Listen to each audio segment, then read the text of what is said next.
माधव, तुम और तुम्हारी कामचोर बीवी अब जल्दी से इस घर से निकल जाओ। मुझे ये घर खाली चाहिए। आखिर कब तक तुम दोनों मेरी छाती पर मूंग दलते रहोगे? हद हो गई अब। माँ, आप ऐसा क्यों कह रही हैं? हमने तो कभी कोई गलत काम नहीं किया। हम दोनों जाएंगे तो जाएंगे कहाँ? हमारा तो इस दुनिया में और कोई ठिकाना भी नहीं है। जहां जाना है जा, उससे मुझे क्या। पर हाँ, मेरा घर खाली कर दे। तू और वो तेरी महारानी, कामचोर पत्नी, दिन भर बस घर में पड़ी रहती है। तुझे बस खाना है और उसे, उस महारानी को सिर्फ आराम करना है। बोल, इतने खर्च कहाँ से आएंगे? माँ, हम दोनों इतनी रात को कहाँ जाएंगे? आपके सिवा हमारा है ही कौन? और वैसे भी मैं इतने पैसे तो लाकर देता ही हूं घर पर। और कितने पैसे चाहिए आपको?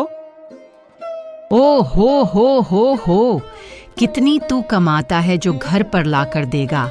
जितना लाकर देता है उतने में तो मेरा ही नहीं चलता। फिर तुम दोनों का खर्चा कहाँ से आएगा? क्या तुम्हारी वो महारानी अपने मायके से ले आएगी?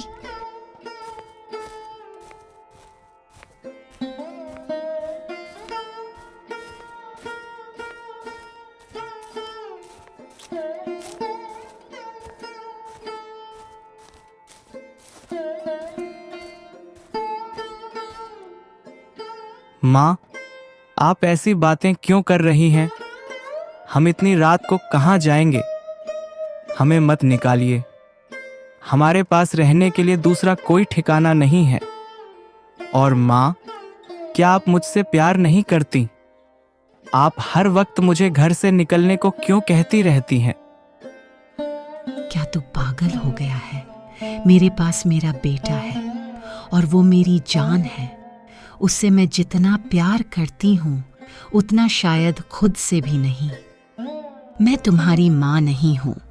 कितनी बार समझाया है तुम्हें? तुम्हारी सगी माँ तो बचपन में ही गुजर गई थी। पर माँ, मैं तो तुम्हें अपनी माँ ही मानता हूँ। और अगर मेरी माँ मुझे छोड़कर चली गई तो उसमें न तो उसका बस था और न ही मेरा। बड़ा आया मुझे मांग कहने वाला। और हाँ सुन, ज्ञान देने की कोशिश मत करना मुझे। अब जा मेरे कमरे से, मुझे आराम करना है।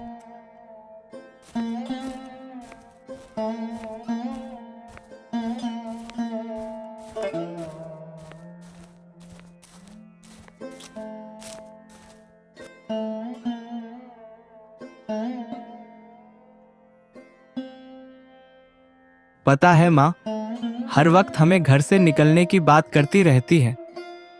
सच बताऊं तो मैं उन्हें दिल से अपनी माँ मानता हूं। पर पता नहीं क्यों मन हर वक्त यही सवाल करता है, क्या मैं वाकई इस घर का हिस्सा हूं? अच्छा, ये सब बातें आप दिल पर मत लीजिए। माँ तो बस यूं ही कहती रहती हूँ। अच्छा, ठीक है। माँ को शायद और पैसों की जरूरत है, इसलिए वो गुस्सा कर रही थी। कल से मैं और मेहनत करूंगा और ज्यादा काम करूंगा ताकि ज्यादा पैसे कमा सकूं। बस माँ खुश रहे। मैं माँ को उदास या दुखी नहीं देख सकता। मैं उनके बिना नहीं रह सकता। आखिर वही तो हैं, अकेली अपनी सी। जैसी भी हैं, मैं उन्हें कभी सौतेली नहीं मानता।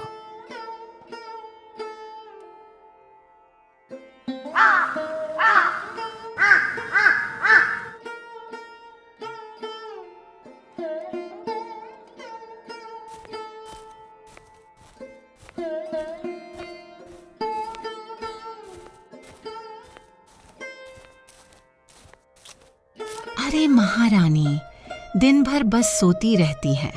कहाँ गईं? खाना बनाया है या नहीं? हाँ माँ, बना दिया है। अभी लाती हूँ, बस 1 मिनट। मेरी बहू को खाना दिया या नहीं? या फिर आज भी उसे भूखा रखने का इरादा है? मुझे सब पता है। तुझे बहुत तकलीफ है मेरी बहू से। हाँ माँ, मैं अब भी उसे बुलाती हूँ।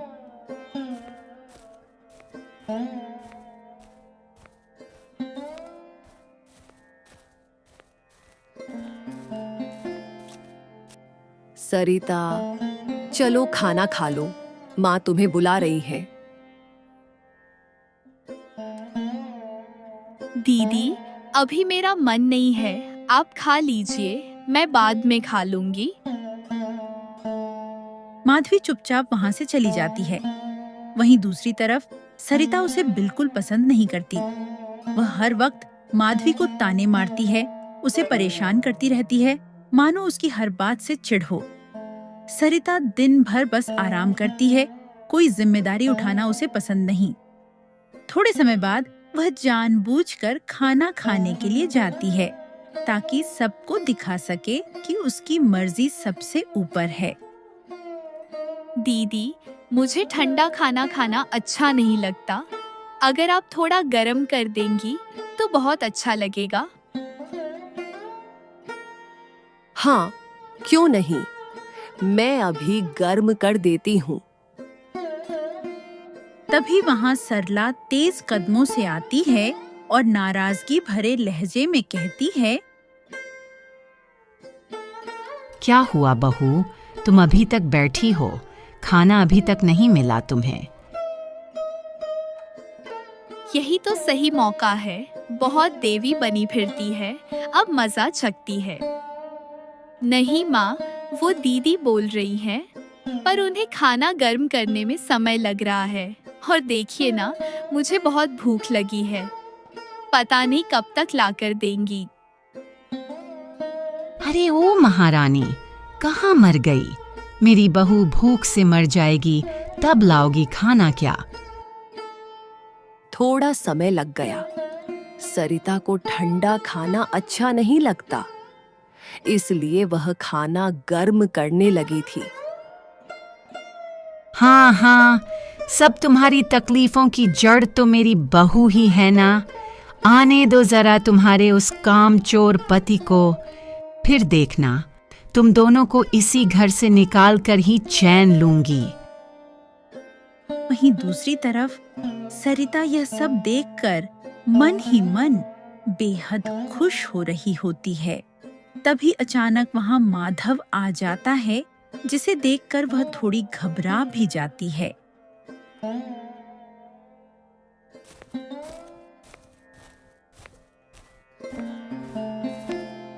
क्या हुआ माँ, आप इतनी नाराज क्यों हैं? कुछ हो गया है क्या?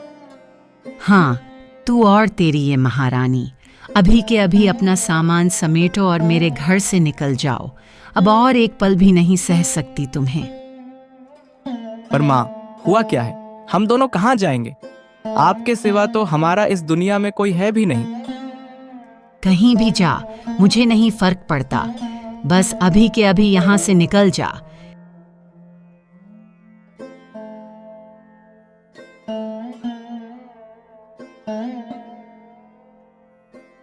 माधव और माधवी घर छोड़कर चले जाते हैं। उधर माधवी के जाते ही सरिता के चेहरे पर सुकून और जीत की मुस्कान होती है, लेकिन उसे क्या पता था कि आने वाला समय उसकी सारी खुशियों को पलट कर रख देगा।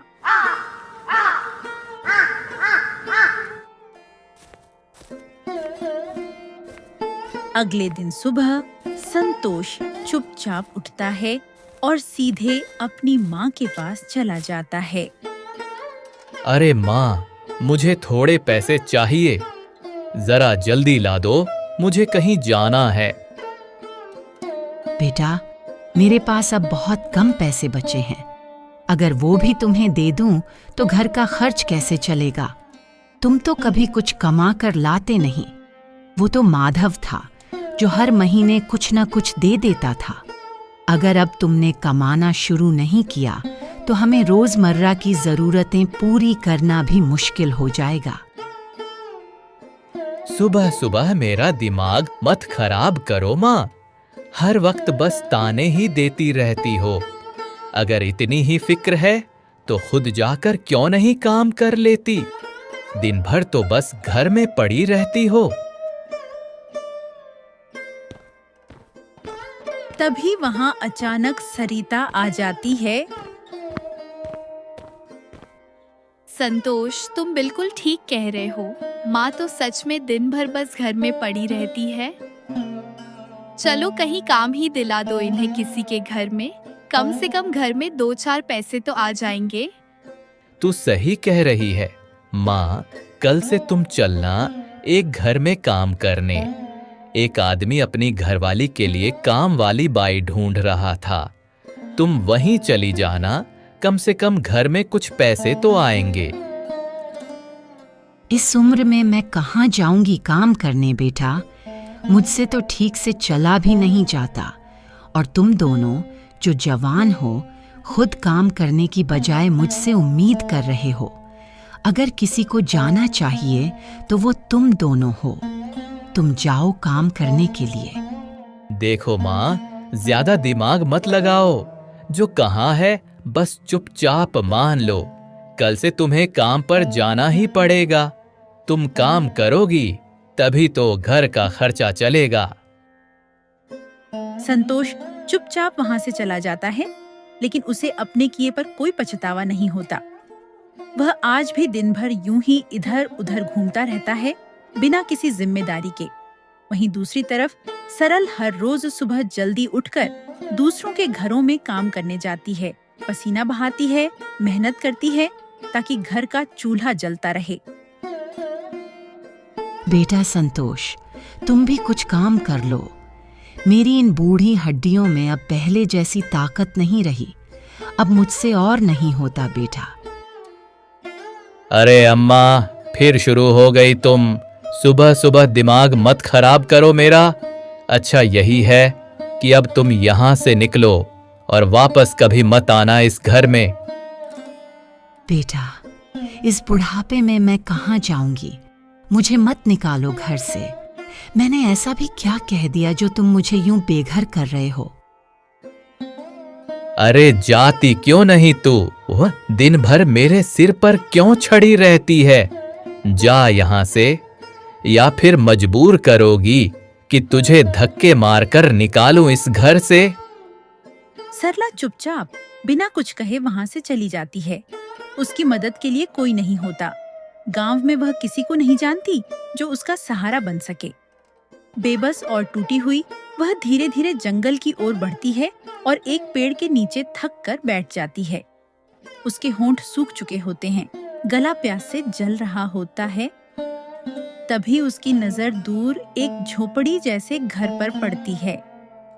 उम्मीद की एक हल्की सी किरण उसके चेहरे पर झलकती है। मैं अब और नहीं चल सकती। बहुत प्यास लगी है। शायद उस घर में कोई हो जो मेरी मदद कर दे। कोई है? मेरी मदद कर दो। बहुत प्यास लगी है। तभी दरवाजा खुलता है और अंदर से कोई धीरे धीरे बाहर आता है। सरला की धुंधलाई नजरों के सामने जब चेहरा साफ होता है तो वो चौंक जाती है। सामने माधवी खड़ी होती है। तू यहाँ है? अगर मुझे जरा भी पता होता कि ये तेरा घर है तो मैं प्यास से मर जाना पसंद करती, लेकिन कभी इस दरवाजे पर नहीं आती।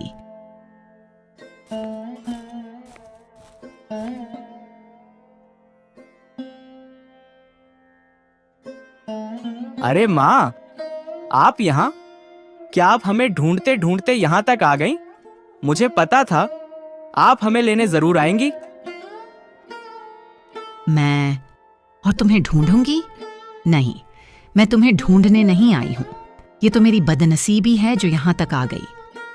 संतोष समझ ही नहीं पा रहा कि मैं उससे कितना प्यार करती हूं। आखिर वो मेरा इकलौता बेटा है। लेकिन देखना, एक दिन वो जरूर आएगा मुझे ढूंढते हुए, क्योंकि माँ की अहमियत देर से ही सही लेकिन समझ में जरूर आती है। अच्छा माँ, अब ये सब छोड़िए।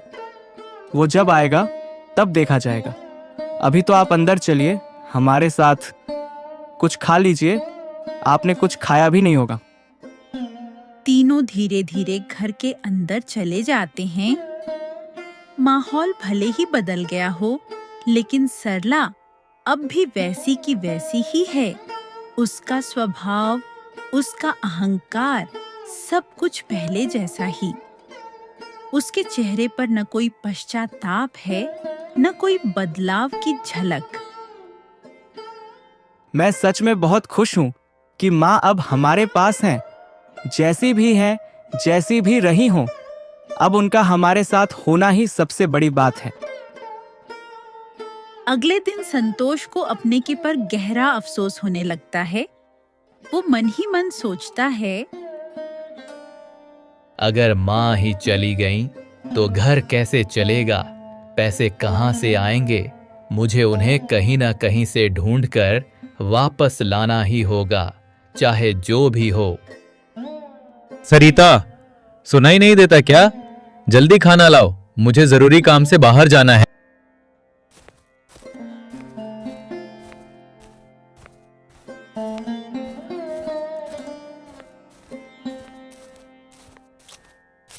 मैंने आज खाना नहीं बनाया है क्योंकि घर में कुछ है ही नहीं पकाने को, और आप कोई काम धंधा करते नहीं जिससे 2 पैसे आए और घर का खर्च चल सके।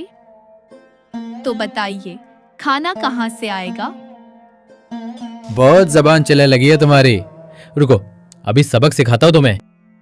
ना घर में राशन है, ना पैसे, और आप हैं कि कोई काम भी नहीं करते। तो बताइए, मैं खाना कहाँ से बनाऊं? बहुत जबान चलने लगी है तुम्हारी। रुको, अभी सबक सिखाता हूँ तुम्हें। संतोष चुपचाप घर से बाहर निकल जाता है। तभी गांव का एक आदमी संतोष को बताता है कि उसकी माँ जंगल की ओर जाती देखी गई थी। ये सुनते ही संतोष माँ को ढूंढते हुए जंगल की तरफ निकल पड़ता है। पेड़ों के बीच से रास्ता बनाते हुए जब वह आगे बढ़ता है तो उसकी नजर एक झोपड़ी पर पड़ती है। वह धीरे धीरे वहां पहुंचता है और जैसे ही अंदर झांकता है, उसका दिल थम सा जाता है। उसकी माँ वहीं थी, माधव और माधवी के साथ। माँ, चलो ना, मेरे साथ चलो। मैं जानता हूँ मैंने बहुत गलतियां की हैं, लेकिन मैं तुम्हारा सगा बेटा हूँ और अब तुम्हें वापस घर ले जाने आया हूँ। हाँ बेटा, चलो। मैं तो तुम्हारे ही इंतजार में थी। मुझे पता था तुम जरूर आओगे मुझे लेने। तुम मुझसे दूर रह ही नहीं सकते। आखिर माँ से बेटा कब तक नाराज रह सकता है?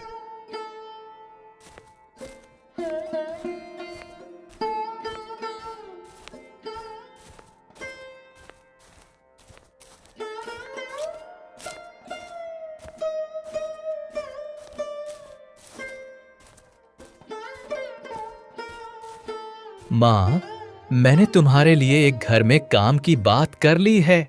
तुम कल से वहां काम पर चली जाना। अब सरला सब कुछ समझ चुकी थी। कौन अपना है, कौन पराया, किसे उसका दर्द दिखाई दिया और किसे नहीं। उसकी आंखों में अब कोई सवाल नहीं था, बस एक गहरी चुप्पी और टूटा हुआ भरोसा था। अरे निकम्मे, तू मुझे इसलिए वापस लाया है कि मैं काम करूं और तू आराम से पैसे उड़ाता रहे? शर्म नहीं आती तुम्हें? जरा भी समझदारी होती तो अपनी माँ से इस उम्र में काम करवाने की सोच भी नहीं करता। अरे, फिर से जबान चलाने लगी तू? क्या चाहती है? फिर से तुझे इस घर से निकाल दूं? अगर नहीं चाहती कि ऐसा हो तो चुपचाप कल से काम पर जाना शुरू कर दे। नहीं, अब मैं नहीं जाऊंगी। तू जा इस घर से। मैंने सबसे बड़ी गलती यही की कि माधव जैसे बेटे को कभी समझ ही नहीं पाई। आज जो कुछ भी सह रही हूं वो मेरे ही कर्मों की सजा है। तभी माधव और माधवी अपनी माँ को देखने के लिए वहां आते हैं। दोनों के दिल में चिंता थी कि कहीं संतोष ने फिर से माँ के साथ कुछ गलत तो नहीं किया। जैसे ही माधव ने देखा कि संतोष अपनी माँ के साथ फिर से दुर्व्यवहार कर रहा है, उसका खून खौल उठता है। वो फौरन आगे बढ़ता है और बीच में आकर संतोष का हाथ पकड़कर उसे रोक लेता है। आंखों में गुस्सा लेकिन दिल में माँ के लिए दर्द साफ झलक रहा होता है। माधव, मुझे माफ कर दो बेटा। मैंने तुम्हें कभी समझा ही नहीं, लेकिन आज महसूस हो रहा है कि तुम ही मेरे सच्चे बेटे हो। नहीं माँ, ऐसा मत कहिए। माफी तो मुझे मांगनी चाहिए, लेकिन आपसे नहीं। आप माँ हैं। माँ कभी गलत नहीं होती, बस कभी कभी थोड़ा देर से समझती हैं। नहीं बेटा, जो तुम्हारे साथ गलत किया उसी की सजा भगवान ने मुझे दे दी है। ये सब मेरे ही बुरे कर्मों की सजा है।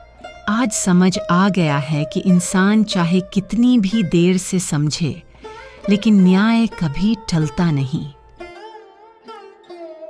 निकल जा मेरे घर से नालायक। अब और बर्दाश्त नहीं करूंगी तेरा अत्याचार। और याद रख, अपनी शक्ल कभी मत दिखाना मुझे। एक दिन तुम सबको देख लूंगा। वक्त आएगा और मैं तुम्हें तुम्हारे किए का जवाब जरूर दूंगा।